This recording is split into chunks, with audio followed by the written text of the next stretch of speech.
还有2天就过年了，现在电梯坏了，准备过去看一下什么情况。外面的雪很大呀，白茫茫的一片，看着都冷。现在已经到地方了，我们准备进去，还是一个工厂。找个车位，车放下呀。报道就是这台电梯坏了，看到吗？外户直接黑屏了，电梯门开着，显示1层，但是给不上信号，关门也不关。哎呀，这种情况啊，还得上机房看控制柜。现在我们直接上机房看控制柜。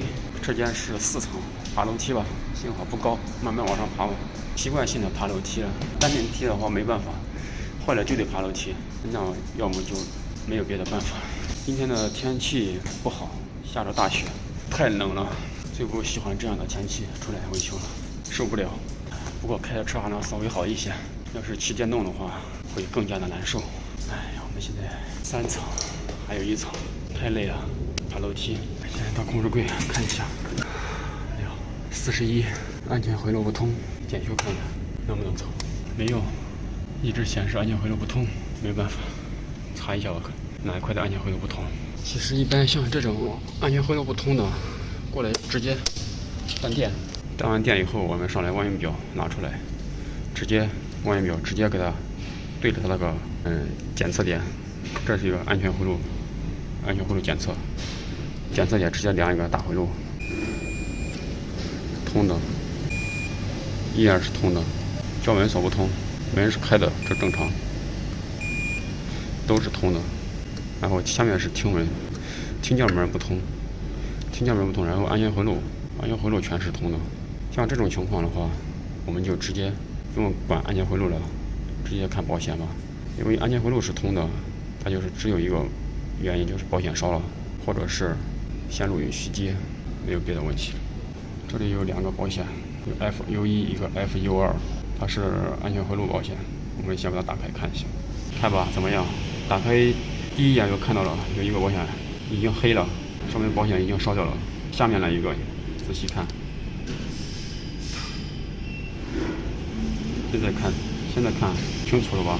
保险已经烧了，然后我们用望远表去量一下，不通，望远表不通。上面这个是好的，所以说嘛，保险烧了。4安的保险，应该是已经烧断了。4安保险，先看一下有没有这个保险。现在找了一个保险，新的，看到现在是这是好的通的，现在我把它换上去。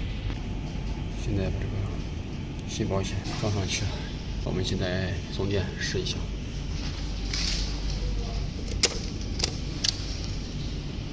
OK。现在安全回路通了，回一下气死，外户已经正常好了。现在刚出来，问题就这样处理了，安全回路不通，然后查了一下保险丝烧了。其实像这种问题的话，我们一过去的话，也可以首先去量保险，这个也是既简单又快捷。像我们平常使用的电梯的话，保险丝烧了几率其实很小的，大部分都是安全回路出问题了。所以说，我们也可以首先去量安全回路，安全回路先量一个大回路，然后采取分段式测量，量到哪一段不通，然后去检查哪一段是属于什么安全回路。安全回路如果是全是通的话，然后再去量保险。像我们这个电梯的话，使用环境的话，它是一个工厂，因为工厂它的生产的产品是一个金属产品，他们拉货的时候经常将那个金属线就可能会掉进井道里面。如果掉到厅叫门锁的话，它就会引起门锁短路，保险烧掉。因为它这个门锁回路跟安全回路是串在一起的，所以说门锁只要一短路的话，安全回路保险就会烧掉。所以呢，今天的视频就分享到这儿吧，感谢大家观看，我们下期再见。